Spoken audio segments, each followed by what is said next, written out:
avec un cytoplasme abondant blanchâtre qui en fait traduit une surcharge en cholestérol de ces macrophages, et on parle de cholestérolose vésiculaire. Donc ça donne un aspect jaunâtre de la vésicule biliaire lorsque vous avez une cholestérolose.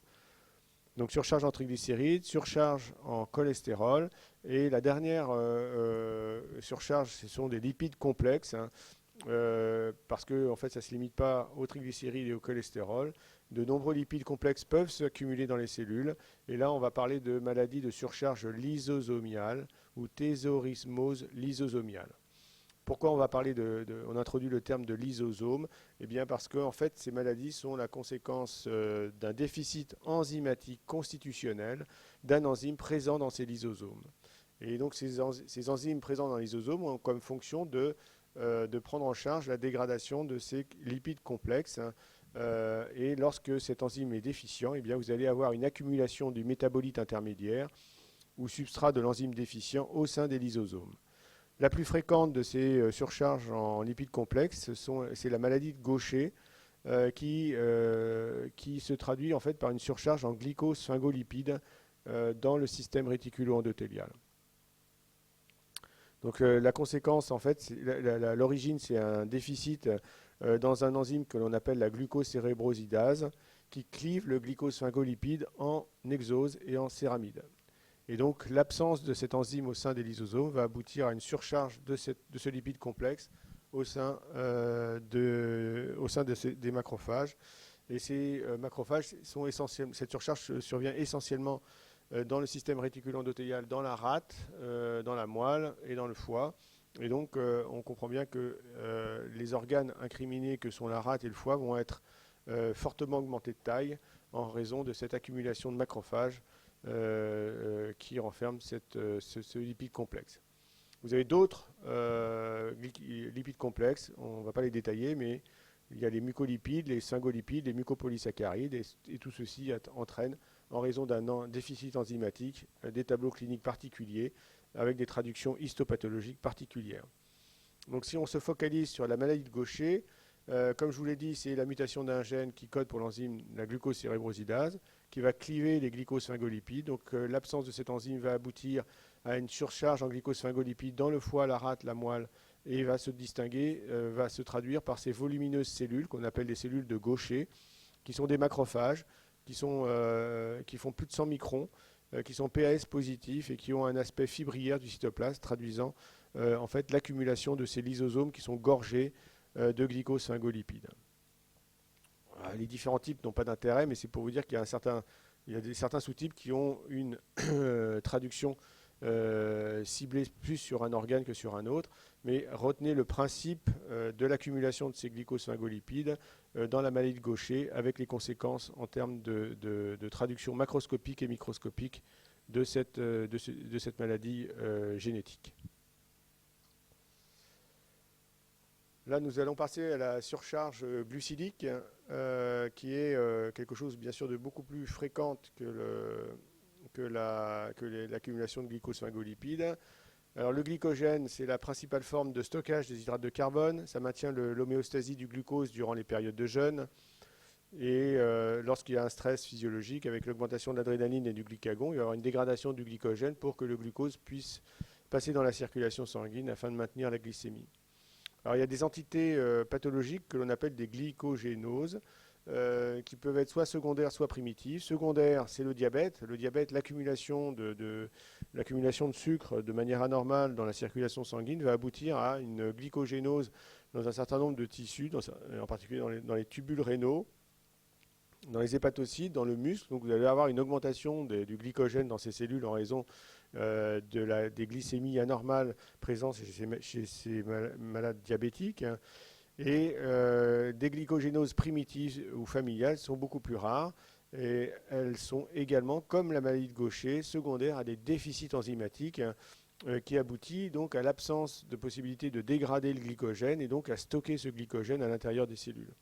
Donc la production de glucose va être altérée, et vous avez également vu le métabolisme du glycogène avec sa dégradation, et donc vous savez qu'il existe une cascade d'événements d'enzymes qui aboutit à la dégradation de ce glycogène.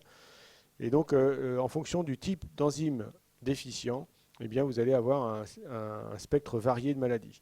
La plus fréquente, c'est la forme hépatique de glycogénose qui va aboutir par un déficit en G6-phosphatase à l'accumulation de glycogène au niveau du foie. Mais vous avez également des glycogénoses musculaires, des formes myopathiques qui sont impliquées dans les voies glycolytiques de glycogène présents au niveau des muscles.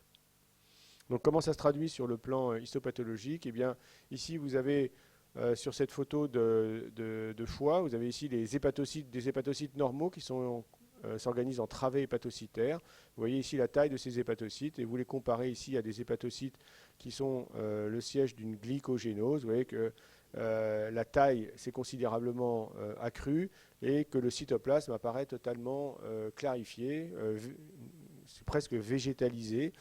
Et donc, ceci traduit en fait l'accumulation de glycogène que vous pouvez révéler par une coloration par le PAS qui vous donne cette coloration violette. Et en microscopie électronique, en fait, cet aspect blanchâtre de la glycogénose est lié en fait à ces volumineuses vacuoles de glycogène qui occupent l'ensemble du cytoplasme et qui donnent cet aspect translucide du cytoplasme de ces hépatocytes.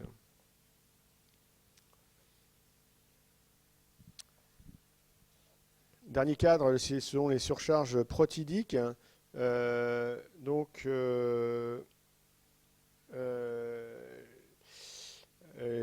surcharge protidique peut également avoir une traduction morphologique cellulaire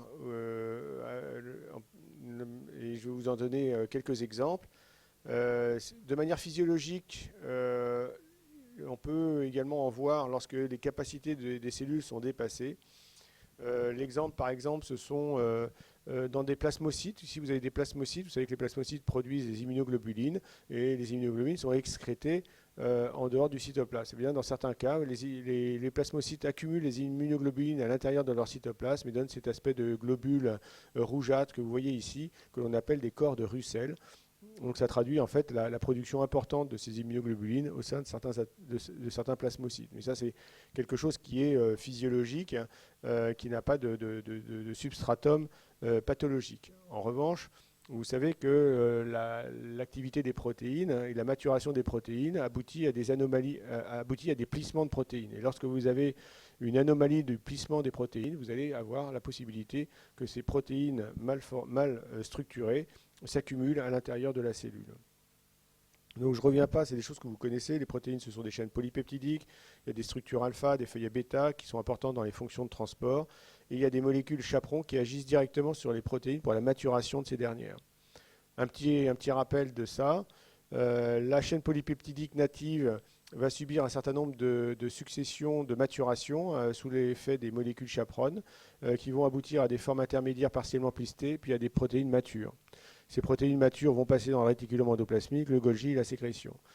Eh bien, lorsque vous avez des éléments qui agressent ces formes intermédiaires partiellement plissées, eh bien, vous pouvez avoir des malformations de ces protéines qui vont être détruites dans le protéasome et qui vont aboutir à une dégradation de ces protéines. Si ces formes intermédiaires partiellement plissées ne peuvent être dégradées dans le protéasome, eh bien, il va y avoir une accumulation de ces formes intermédiaires partiellement plissées et qui vont s'agréger dans le cytoplasme des cellules et qui vont aboutir, pour certaines d'entre elles, à la lyse cellulaire. Et donc ça, c'est l'aspect de la surcharge protéique. Et l'exemple vraiment caractéristique de cette surcharge de protéines anormales, c'est l'amylose. L'amylose, ça c'est quelque chose d'important qu'il faut connaître. Parce que c'est vraiment encore une maladie dont le diagnostic s'effectue encore par l'examen d'un tissu, par une biopsie d'un tissu. Il n'y a pas d'autre moyen biologique de faire le diagnostic d'amylose. Donc il faut bien retenir cet exemple d'amylose. C'est une maladie donc conformationnelle des protéines. C'est une substance protéique pathologique qui se dépose entre les cellules de divers tissus et organes. Donc la protéine, elle va être excrétée en dehors de la cellule et les dépôts vont être extracellulaires. Donc l'amylose, elle résulte de l'accumulation de cette substance que l'on appelle une substance amyloïde, qui est composée de 10% de glycoprotéine P et de 90% de protéines fibrillaires. Et c'est les anomalies de ces protéines fibrillaires qui vont définir le type d'amylose. Les protéines fibrillaires, ce sont des protofilaments caractéristiques de chaque variété d'amylose. Elles ont un aspect typique en microscopie électronique, à savoir elles forment un feuillet bêta-plissé antiparallèle, à l'origine donc d'une résistance au catabolisme protéique. Donc c'est la raison pour laquelle cette configuration en feuillet bêta-plissé va aboutir à l'absence de dégradation et à son accumulation dans l'espace extracellulaire. Donc en fonction du type de protéine fibrillaire anormale, il y a plus de 15 formes biochimiques distinctes de protéines amyloïdes qui ont été décrites. Et donc vous avez ici les différentes formes d'amylose. Donc ce n'est pas à apprendre, les seules à apprendre, ce sont les plus fréquentes. L'amylose AL, AL et AH, en fait, qui sont des amyloses qui sont secondaires à l'accumulation de chaînes légères ou lourdes d'immunoglobulines qui présentent des modifications de leur conformation. La troisième, c'est l'amylose AA, qui est en fait une amylose qui est la résultante d'une infection, d'une maladie inflammatoire chronique qui va aboutir donc à l'accumulation d'une protéine SAA anormale qui ne pourra plus être dégradée. Et un dernier exemple, c'est l'amylose liée à la transthyrétine. Là, c'est un exemple d'amylose génétiquement déterminée qui aboutit à la production d'une protéine amyloïde ATTR qui est également anormale et qui va s'accumuler dans l'organisme. Ce qu'il faut comprendre, c'est que l'amylose, elle peut être généralisée ou localisée. Ici, là, tout ce que je vous ai dit, ce sont des amyloses généralisées. Mais par exemple, parfois, vous avez des amyloses localisées. Par exemple, si on prend la maladie d'Alzheimer, eh bien dans le cerveau, vous avez, si vous regardez les cerveaux des patients atteints de maladie d'Alzheimer, vous avez des dépôts amyloïdes qui sont en fait liés à des accumulations d'une protéine qu'on appelle la précurseur de la protéine A-bêta. Mais là, c'est une amylose qui est purement localisée et qui est strictement confinée au niveau cérébral.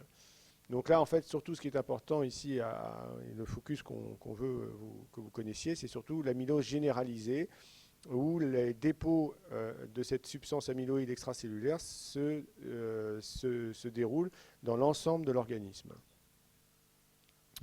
Donc voilà, l'amylose généralisée, c'est des dépôts au sein des organes richement vascularisés. Donc il y a un tropisme périvasculaire de ces dépôts. Donc plus l'organe est vasculaire, plus les dépôts amyloïdes seront nombreux. Donc ce sont surtout le foie, la rate, les reins, la surrénale, les tubes digestifs. Et donc je vous ai parlé de l'amylose AL, qui est la plus fréquente, qui est liée à un myélome ou à ce qu'on appelle une gammapathie monoclonale, qui est en fait une production anormale d'une immunoglobuline, sans myélome pour autant. Donc amylose AL. Amylose AA, c'est une amylose qui est secondaire à une inflammation chronique ou à une maladie inflammatoire au long cours, comme par exemple une polyarthrite rhumatoïde, une dilatation des bronches, une maladie de Crohn. Et puis l'amylose, par exemple, familiale héréditaire. Je vous ai parlé de l'amylose liée à la transthyrétine mutée, qu'on appelle également l'amylose portugaise, qui donne une polyneuropathie amyloïde au niveau des nerfs. Et là, ces amyloses généralisées sont à opposer aux amyloses localisées. Vous avez ici des amyloses cardiaques, des amyloses endocriniennes, des amyloses cérébrales, où là, les dépôts amyloïdes sont liés à un métabolisme purement présent au sein de l'organe affecté. Donc pourquoi on insiste là-dessus, sur l'amylose? Eh bien parce que le diagnostic de l'amylose repose toujours sur un examen histologique. Donc c'est la raison pour laquelle si un seul exemple de maladie devait figurer dans ce cours, c'est bien l'amylose, puisque on en fait le diagnostic uniquement par un prélèvement tissulaire. Donc où il faut-il prélever pour faire le diagnostic d'amylose? Le plus soit on fait une biopsie d'une glande salivaire accessoire, soit on fait une biopsie digestive, en particulier une biopsie rectale profonde, soit on fait une biopsie rénale, soit on peut faire des biopsies hépatiques ou autres. L'intérêt, en fait, c'est d'aller identifier cette substance amyloïde. Alors, macroscopiquement, c'est rare, parce que ça, c'est des choses historiques. C'est qu'au moment des autopsies, on faisait le diagnostic d'amylose à un stade plus que tardif, au décours du décès du patient, et on voyait en fait une augmentation du volume de l'organe lésé, soit du foie, de la rate, du cœur, de la langue, soit c'était inapparent, et le plus souvent, de toute façon, c'était un prélèvement histopathologique qui confirmait le diagnostic. Donc en microscopie optique, lorsque vous prenez une coupe tissulaire qui est colorée comme de manière habituelle pour voir le noyau et les cytoplasmes, eh bien en fait cette substance amyloïde se traduit par l'existence d'un matériel éosinophile, rose, que vous voyez ici, extracellulaire, qui est le plus souvent distribué en périphérie des vaisseaux. D'accord? Donc ils sont souvent dans la paroi vasculaire des vaisseaux.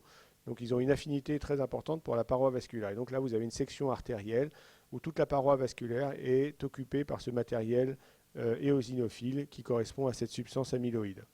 Donc cet amylose généralisé, donc vous comprenez bien que l'affinité pour les vaisseaux va aboutir finalement à une atteinte de manière totalement généralisée dans tous les organes, dans tous les tissus, du dépôt de ces substances amyloïdes.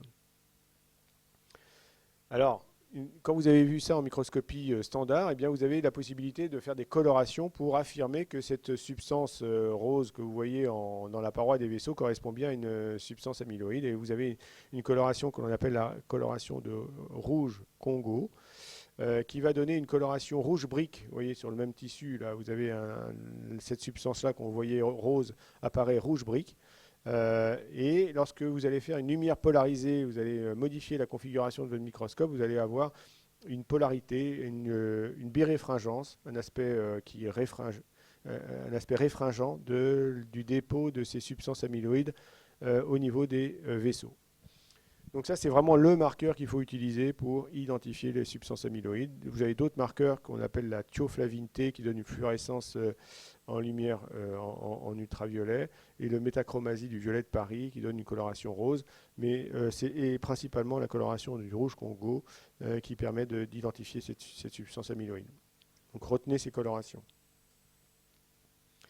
Et enfin, vous pouvez utiliser de manière un peu plus moderne l'immunohistochimie, puisque je vous ai dit que la fraction des protéines fibrillaires correspondait à l'accumulation d'une protéine AA ou AL pour ces amyloses AA et AL. Et donc, si vous pouvez utiliser un anticorps qui est dirigé contre une chaîne légère ou un anticorps dirigé contre la protéine SAA, et que vous allez déposer sur une lame, et vous allez pouvoir identifier en fonction de la protéine présente dans cette substance amyloïde la présence confirmée qu'il s'agit d'une amylose AA ou d'amylose AL à partir de ces anticorps en immunohistochimie. Alors on peut le faire, le plus souvent on le fait plutôt en tissu congelé parce que vous avez un